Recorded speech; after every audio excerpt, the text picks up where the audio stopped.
À suivre maintenant un zoom sur l'hydrogène, c'est notre dernière interview. L'hydrogène renouvelable qui est souvent présenté comme un pilier potentiel de la transition énergétique et sujet qui intéresse ici.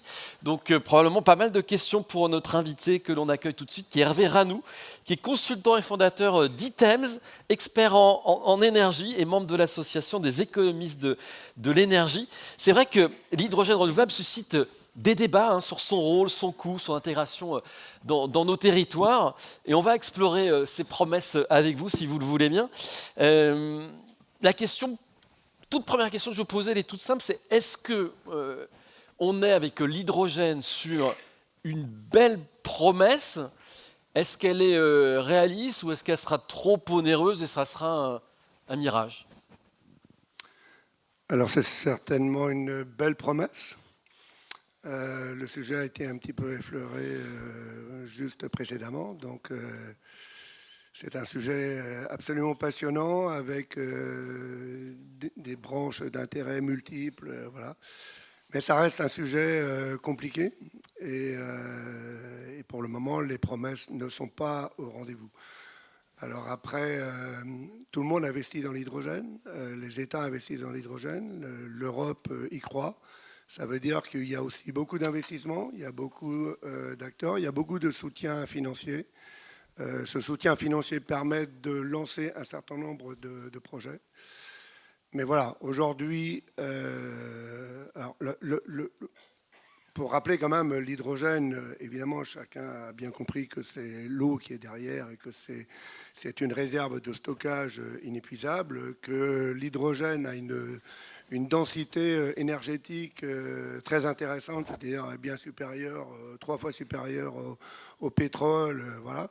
Après, l'autre problème, c'est que c'est une densité volumique très faible. Ça veut dire que pour l'équivalent de pour 1 kilo d'hydrogène, en gros, dans l'atmosphère, il faut 11 000 litres pour le faire tenir. Donc c'est évidemment impossible. Donc on le comprime.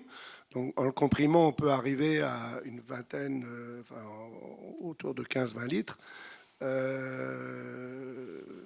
n'a rien à voir par rapport avec le pétrole où un équivalent en termes d'énergie, ça va tenir dans 3 litres et demi, quoi. Donc pour le moment, c'est compliqué. Et donc évidemment, toutes les technologies évoluent et on essaye de faire en sorte que ça se passe mieux. Mais pour le moment, il y a encore un grand écart. Après, l'hydrogène, on le produit essentiellement aujourd'hui à partir du méthane. Donc le prix du kilo d'hydrogène produit à partir du méthane, c'est environ 1,50 €. Si on le produit par électrolyse, c'est autour de 4 €. Ça va dépendre.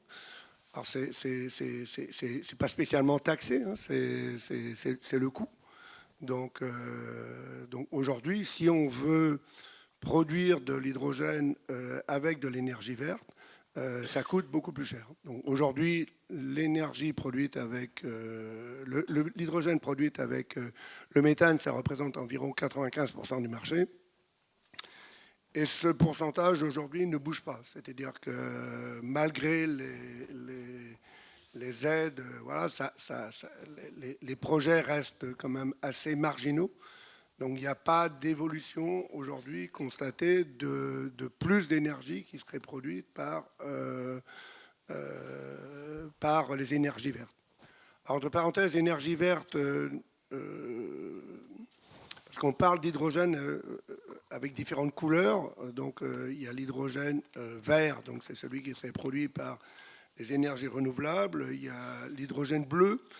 Donc c'est à partir de la récupération de CO2, enfin il y a tout un processus chimique, donc c'est quelque chose qui est porté par les industriels de la chimie, de l'industrie en général, et avec beaucoup de lobbies d'ailleurs au niveau européen pour faire accepter que ce soit vu comme de l'énergie verte. Donc on a trouvé cette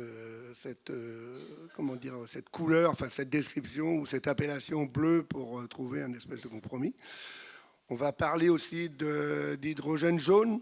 Donc, c'est déjà une terminologie un peu plus ambiguë. Donc, c'est de l'hydrogène produite à partir d'électricité nucléaire. Donc, en France, dans les rapports, on ne parle pas d'énergie jaune.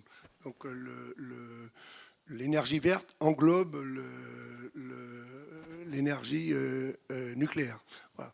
Après, il y a l'hydrogène gris, donc c'est celui qui est fait à partir du méthane. Et il y a la grande promesse de l'hydrogène blanc. Et il y a la grande promesse de l'hydrogène blanc. Donc, c'est l'hydrogène qui serait directement contenu dans l'écorce terrestre. Qui suscite pas mal d'espoir. Sincèrement, les avis scientifiques sont très partagés. Il y a pas mal de gens qui pensent qu'effectivement, il y a une ressource vraiment à explorer, d'autres qui pensent que c'est simplement un coup de com' des acteurs de l'hydrogène et que pour le moment, on n'a pas trouvé quelque chose qui vienne étayer cette hypothèse. Et donc, voilà. Donc, il y a des gens qui y travaillent, il y a des explorations qui sont faites, mais pour le moment, il n'y a pas de résultats positifs aux investigations sur. Voilà. Il y en a en Bourgogne d'ailleurs. En Bourgogne, il y a des travaux qui sont menés sur l'hydrogène blanc. Mais il n'y a pas de conclusion aujourd'hui positive. Parlons de la promesse de l'hydrogène renouvelable pour les territoires, pour Lyon. On pourrait faire quoi avec cet hydrogène renouvelable? C'est pour faire tourner des bus, des cars scolaires Alors, on avait travaillé un peu sur le sujet d'ailleurs avec l'ESDE il y a quelques années. Donc, déjà, il faut savoir que pour la mobilité, donc qui est le sujet le plus, l'un en tout cas des plus intéressants pour les territoires, je ne vais pas dire qu'on exclut les véhicules légers parce qu'il y a des véhicules à hydrogène, mais l'équilibre économique est encore bien plus compliqué pour les véhicules légers. Il y a des flottes de taxis à Paris. Il y a des flottes de taxis, il y a 700 taxis, effectivement, et ça devrait monter à 1000 taxis. Donc voilà, ça se fait, mais tout ça est soutenu. Et effectivement, si on exclut les aides, ça reste des modèles économiques très contraints. En tout cas pour les véhicules légers. Pour les véhicules lourds, quand on travaille un peu sur les tendances économiques, on voit que les courbes se rejoignent et qu'à horizon de 10 ans, enfin évidemment on ne sait pas bien exactement quand, mais qu'on peut avoir une rentabilité du coût d'exploitation d'un bus à hydrogène.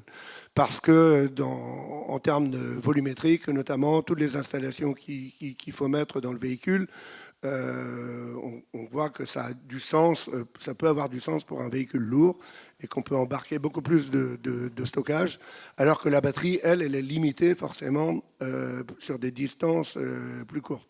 Autant la voiture, d'abord, elle n'a pas ce volume à disposition si énorme que ça. En plus, elle va avoir une autonomie avec la voiture.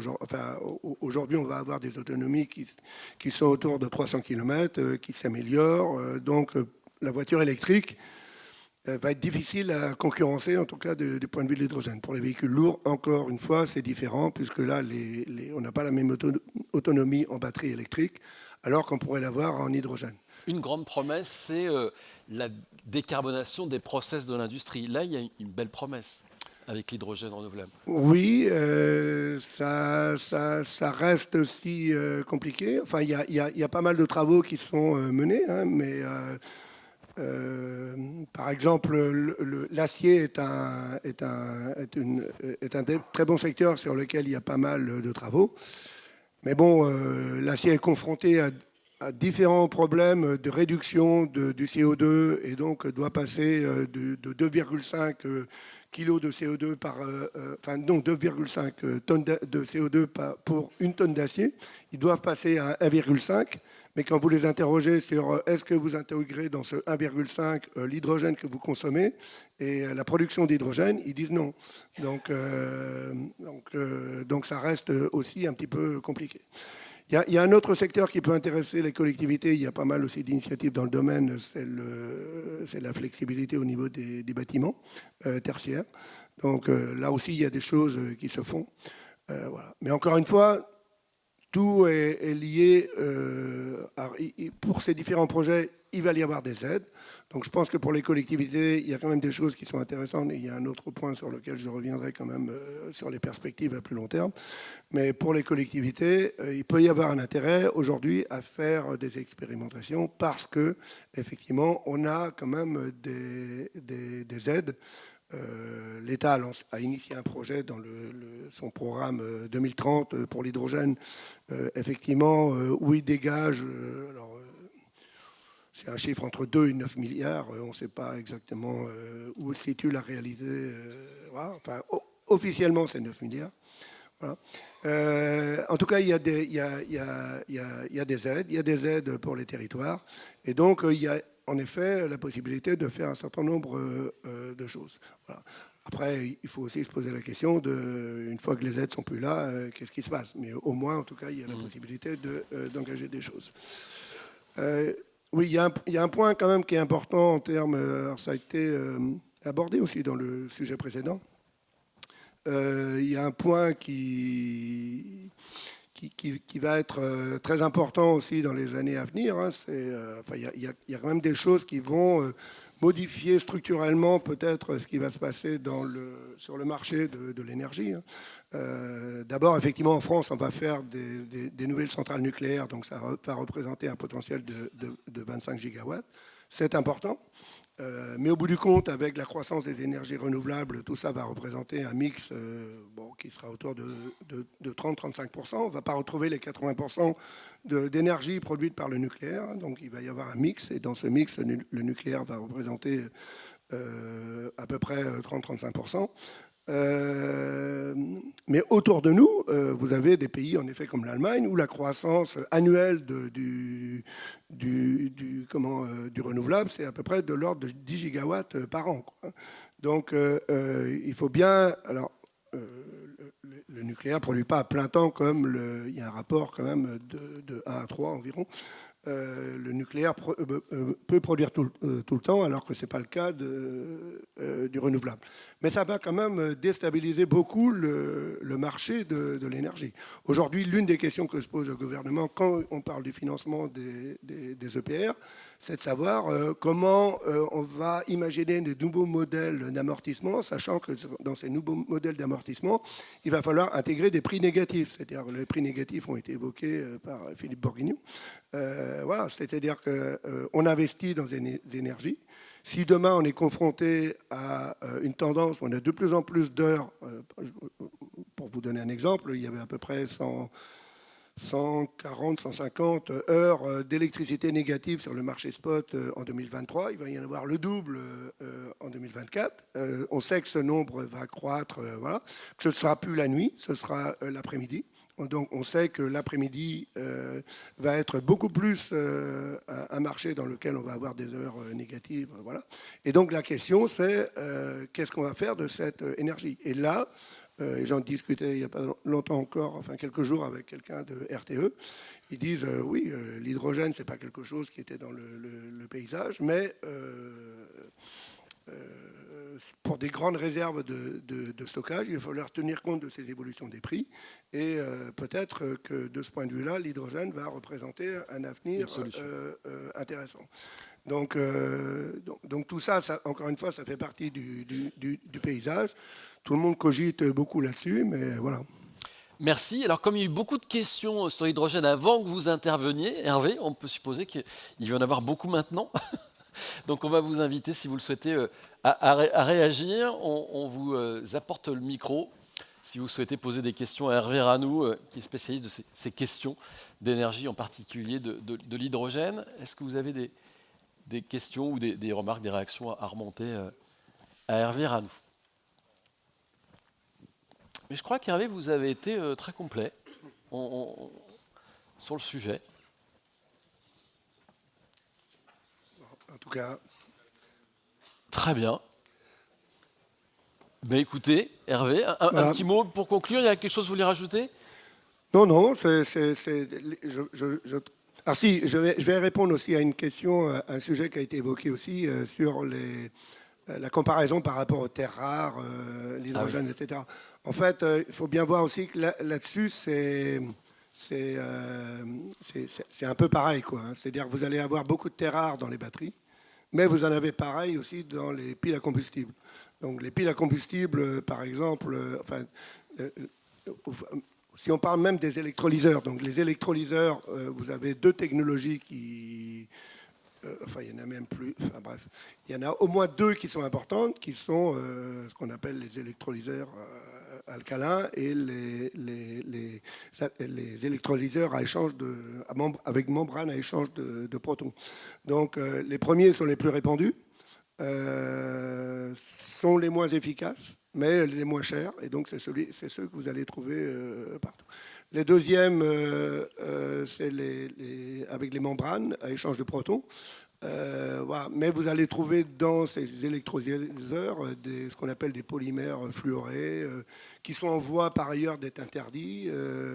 Voilà. Et donc, c'est pas si simple que ça. Et dans les piles à combustible, c'est pareil. Pour retrouver l'électricité, vous allez retrouver aussi des terres rares. Donc, c'est aussi un sujet pas toujours si simple que cela.